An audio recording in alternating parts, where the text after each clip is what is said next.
fiery horse with the speed of light, a cloud of dust, and a hearty Hi-Yo Silver, the Lone Ranger.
With his faithful Indian companion Tonto, the daring and resourceful masked rider of the plains led the fight for law and order in the early western United States. Nowhere in the pages of history can one find a greater champion of justice. Return with us now to those thrilling days of yesteryear. From out of the past come the thundering hoofbeats of the great horse Silver. The Lone Ranger rides again. Come on, Silver! Let's go, big fellow! Hi-Yo, Silver! Away!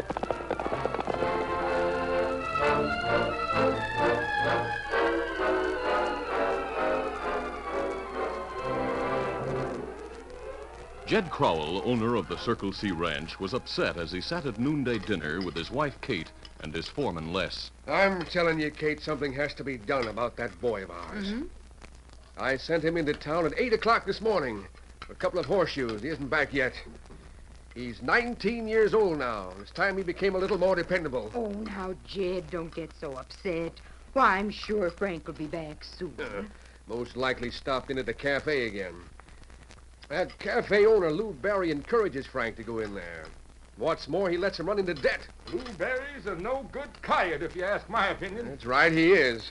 I'm convinced he and those gunslingers of his are responsible for the holdups and rustling that's been going on around here. Of course, I have no proof. Then you better not talk like that around town, Jed.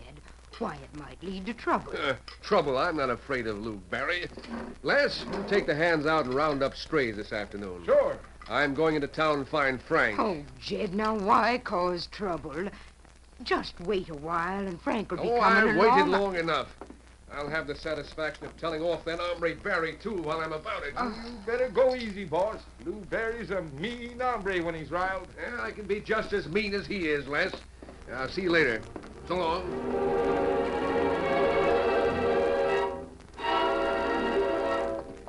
Jed Crowell rode to town and pulled to a halt in front of the cafe. Oh, there. Steady now. Yeah, there's Frank's bronc at the hitch rack. He's in the cafe just like I figured.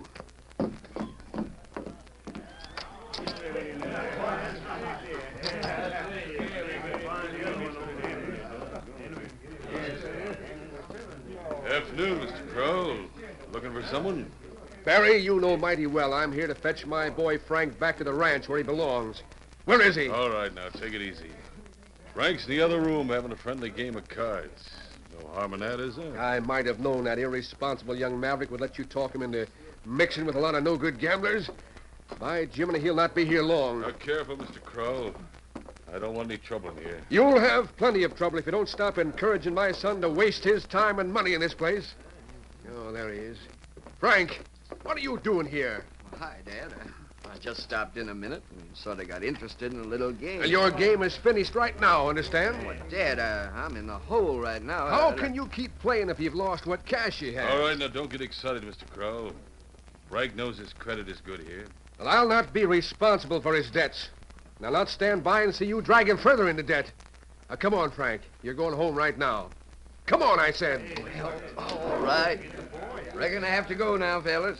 It's about time your father let you grow up, Frank. You keep out of this, Barry. In my opinion, you're a low-down coyote. And I have my ideas about you and those gunslingers of yours, too. Take it easy, Dad. No use starting trouble. Yeah, that's good advice, Mr. Crow. You're in my place. And I don't have to take a lot of insults from you or anybody else. Oh, meaning that I'm liable to find a bullet in my back sometime. Is that it, Barry? Well, if that ever happens, the law will know just who to hang. Now get moving out to your Bronx, son. And keep out of this place from now on, or there'll be plenty of trouble for everyone concerned. Let's go.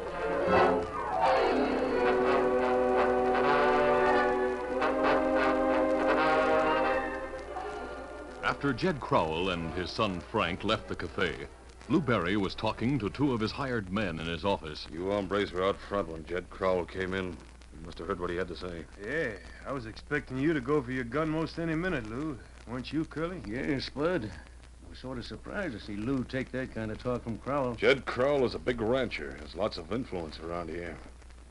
Don't want any open trouble with him. What he needs is a slug in his back to quiet him down. Right. Could be shot from No, ambush no, and no, nobody... no. Like he said, if anything happened to him, the Lord blame me. You're not going to let him get away with that sort of stuff, are you, Lou? No, but I'll find a way to get back at him.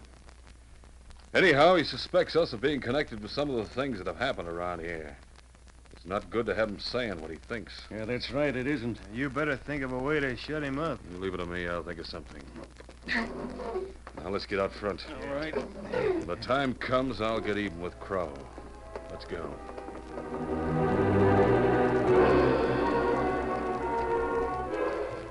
A few days later, a stranger entered the cafe and approached the barkeep. Morning, barkeep. Morning, mister. Something for you? Sure. Give me a drink of the best you have. Right. Here you are, mister. Good. Keep the change. Well, thanks a lot. You must be celebrating or something. Well, I reckon I am in a way. I sold my farm south of here, and I'm taking the cash and heading north to the railroad. Oh, going back east? No, going on to California. Hey, what trail do I follow from here to get to the railroad at Flint Rock? Well, let's see. Reckon the trail northwest from town. You go past the Circle C spread, then branch left to the river trail. Well, thanks. I'll pick up a few supplies at this store and then follow your directions. Traveling alone? Yep. I don't have any folks, so I'm free to roam wherever and whenever I please. Well, goodbye, mister. Maybe I'll see you again sometime. Adios, stranger. Hey, boss. Did you hear what that stranger had to say just now? Yeah, I heard him. Hey, look. Here comes Frank Crow. Well, Frank, thought your old man said you couldn't come in here anymore. I came to bring you a small payment on what I owe you, Barry.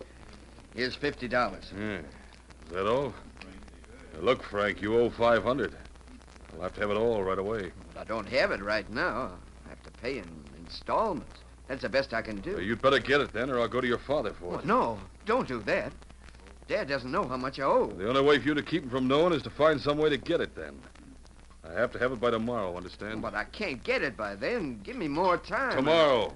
That's final. Well, I'll try to get it somehow, if I have to go to Dad myself. But I'll not let you go to him. I reckon Dad's right about you, Barry. Once I get you paid off, I'll keep out of here for good.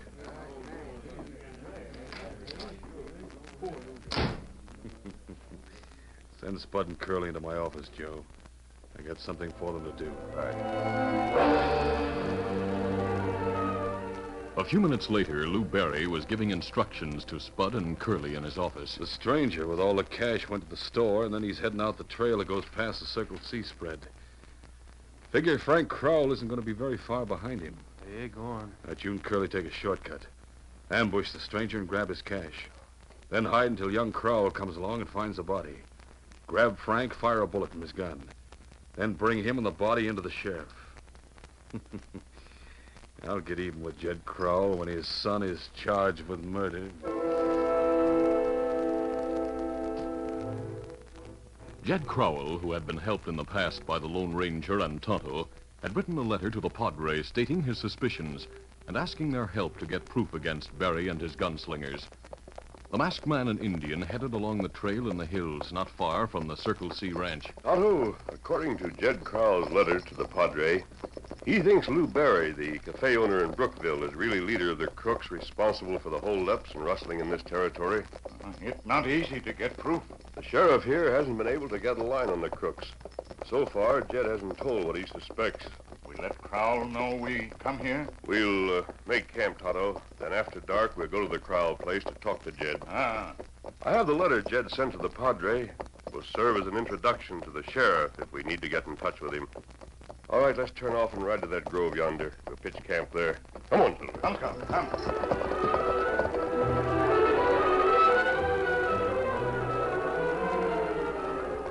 Meantime, the two gunslingers, Spud and Curly, took a shortcut to a gully which bordered the trail the stranger would follow.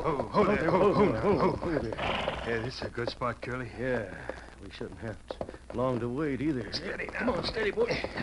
Don't forget, you have to wait for Frank Crowell to show up. I know that. Lou sure has the deal all figured out. We get the stranger's cash, and Frank Crowell gets blamed for murder. Yeah. And Lou gets even with Jed Crowell. Hey, wait, here comes somebody now. Yeah. He'll ride past here in a minute, and we'll put a slug in his back. There he comes. Look, you're a better shot than I am, Spud. So you let him have it. And we'll go make sure he's dead and grab the cash. Right. Hey, from the description the barkeep gave, that's the one we're waiting for. Let him have it now, Spud. There goes. You got him, Spud. Now let's make sure he's done for and grab that cash. Right. Come on. Steady, boy. Hit him! Hit him! Hit him.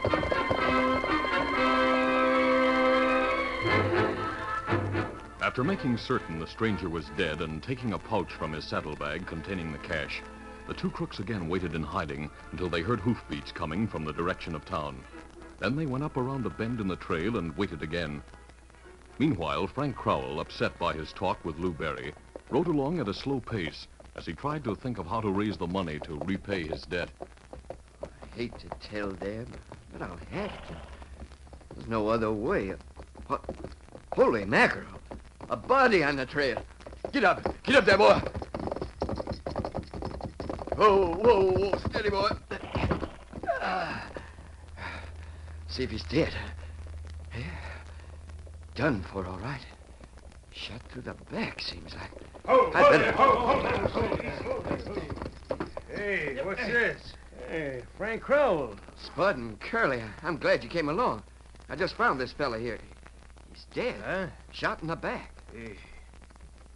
Yeah, he's done for, all right. We heard a shot just before we came around the bend, remember, Curly? Yeah, that's right. Funny, I didn't hear it. I reckon you heard it all right, Frank. Reach.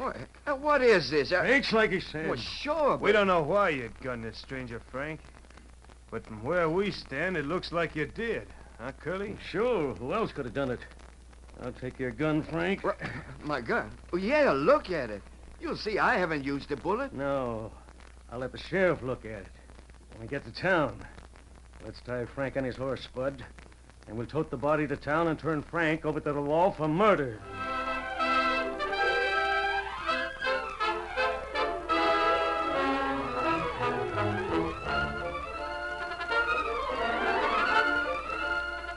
The curtain falls on the first act of our Lone Ranger adventure. Before the next exciting scenes, please permit us to pause for just a few moments.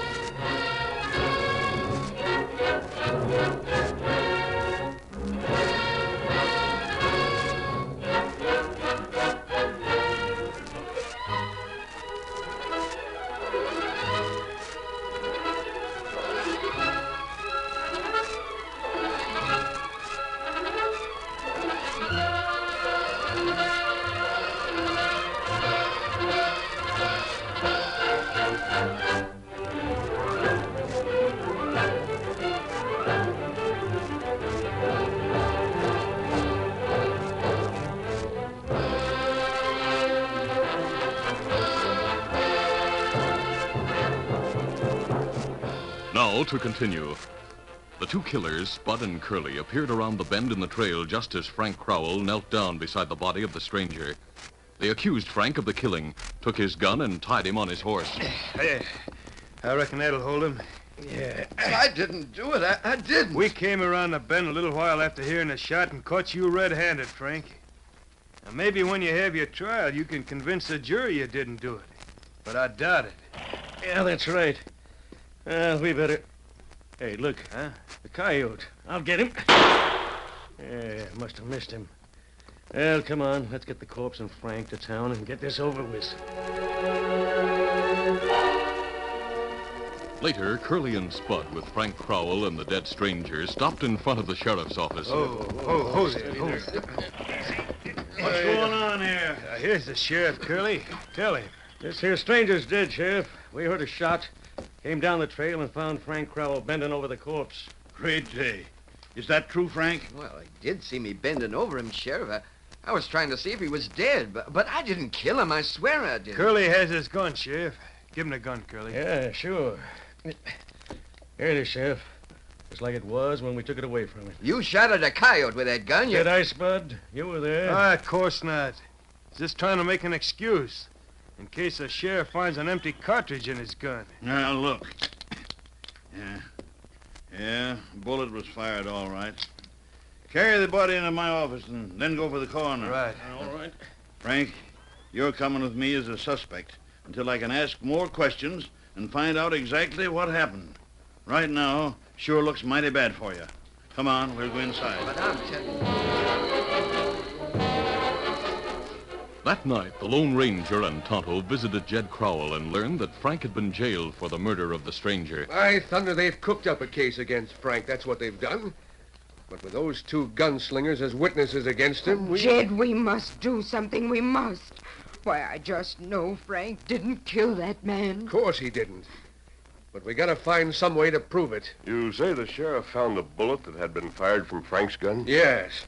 But Frank says one of those crooks fired at a coyote. He must have used Frank's gun then. I'd like to get all the facts from Frank if possible. It's dark out. I'll take you in and have you meet the sheriff. He'll let you talk to Frank, I reckon. We'll use the back way into town. That good idea. Oh, I do hope you'll be able to prove Frank's innocence. We'll try, Mrs. Crowell. Let's get going now, Jed. Right.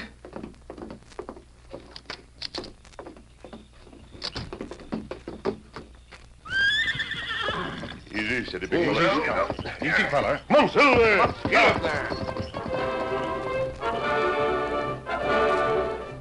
A short time later, Jed entered the sheriff's office at the jailhouse. Howdy, Jed. Reckon you came back to see Frank, huh? That's right, but I'm not alone, Sheriff. Got a couple of hombres I want you to meet. They're waiting at the back door. At the back door. Listen, Jed. I know how you feel about Frank and all, and I have the feeling that he's telling the truth.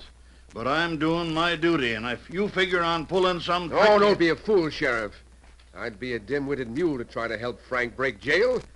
It'd make everybody believe he really did commit that killing. Yeah, that's right. Who is it waiting at the back door? Why couldn't... Come on, you'll soon know all about it.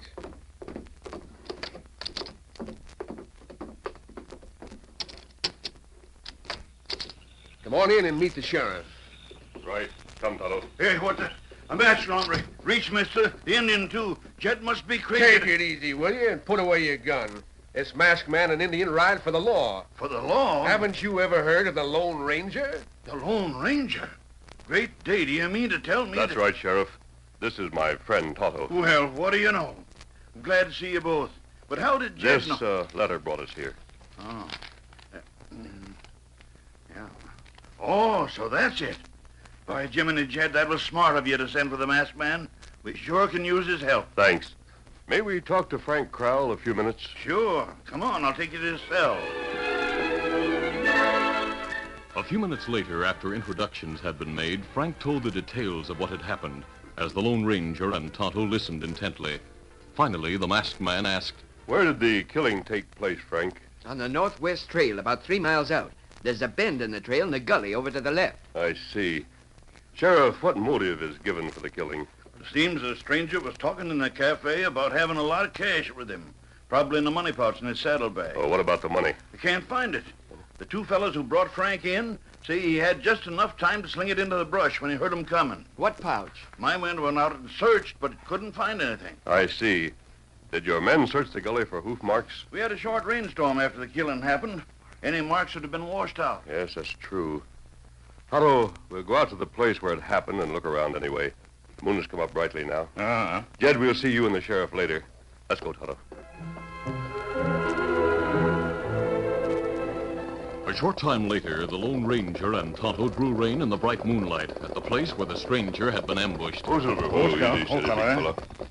This is about where it happened, according to what Frank Crowell said. That gully to the left would be the logical place from which anyone waiting in ambush would have shot at the men. That's right. In spite of the rainfall, we still might be able to... A shot from the gully. Someone get hit. Look, two men right away past. You was covered. No, wait. Let them go. We'll follow their trail. You think maybe them killed stranger? It's possible. Someone must have seen us leave the jail and become suspicious. All right, let's get going. Come on, Silver. Come on, Scout. Later, after trailing the two men who had ridden from the gully, the Lone Ranger and Tonto went through the back way to the sheriff's office to report to Jed and the sheriff. The hoof marks of the two who shot at us led to the back door of the cafe. That means they went there maybe to report to someone. Yeah, probably to Barry. We ought to go bust right into Barry's office and... No, Jed. That wouldn't do any good. They've built a case against Frank, and for us to go in and accuse anyone without proof would be foolish. Yeah, that's right. Frank's trial is set for tomorrow, huh? I hate to see him... You believe Frank is really innocent, don't you, Sheriff? Reckon I do, mister. But with things against him like they are... If you're willing to help, I thought of a plan that may bring to light the ones who did kill the stranger. By Jiminy, mister, if you could do that, I'm ready to help in any way you say, mister. All right. Then listen closely. This is the plan I have in mind, Sheriff, and you're the one to put it over.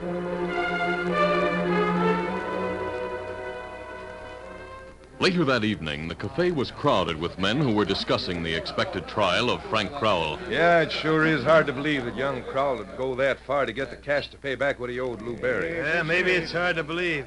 By golly, Curly and I caught him red-handed. Didn't we, Curly? Sure did. We heard the shot. Then when we got around the bend in the trail, there he was leaning over the body. Hey, Spud, what are you limping about?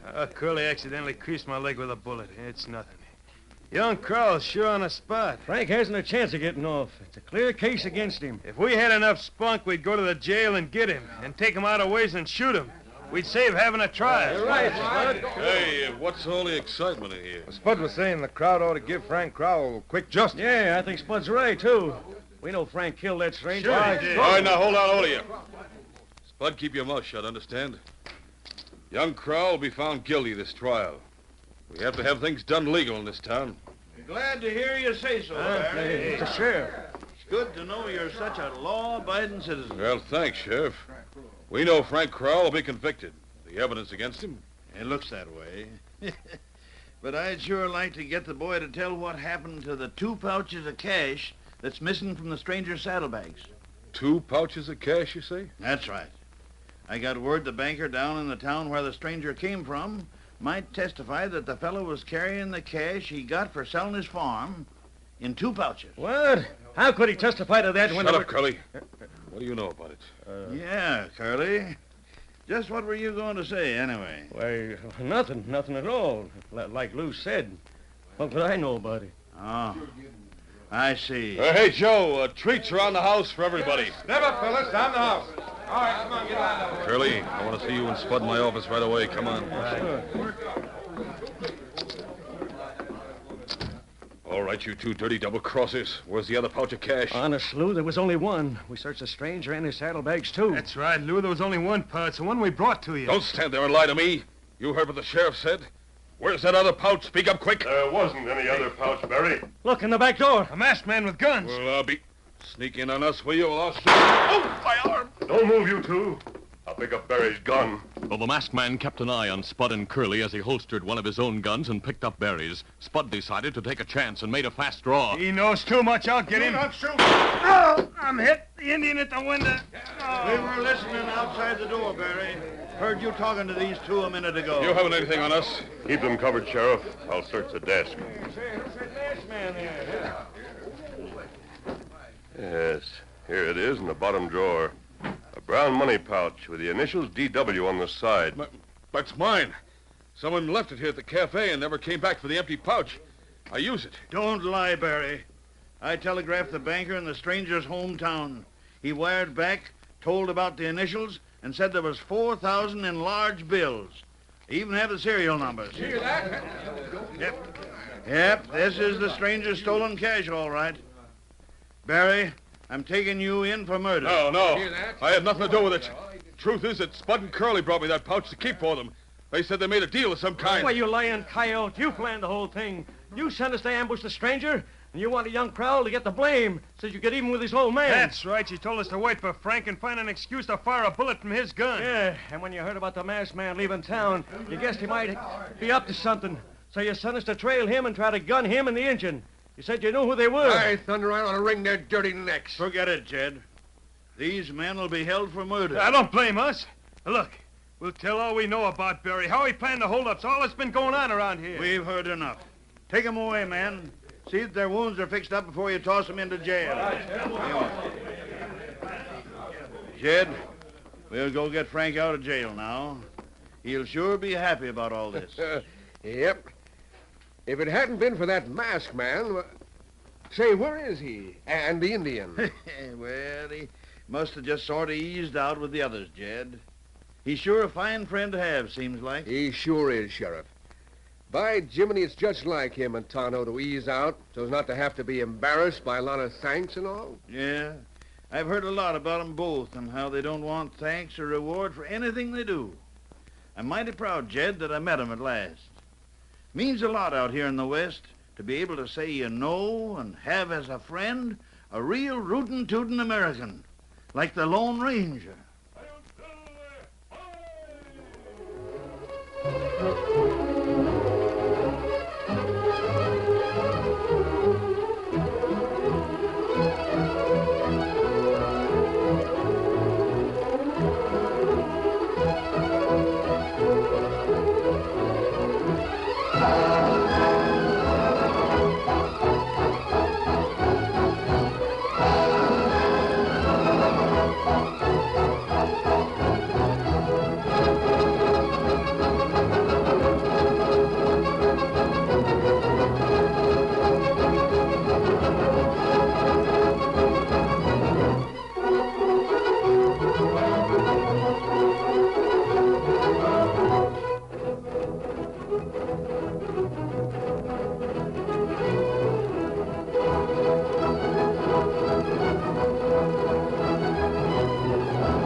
This is a feature of the Lone Ranger Incorporated, created by George W. Trendle, produced by Trendle Campbell Enterprises, directed by Charles D. Livingston, and edited by Fran Stryker. The part of the Lone Ranger is played by Brace Beamer.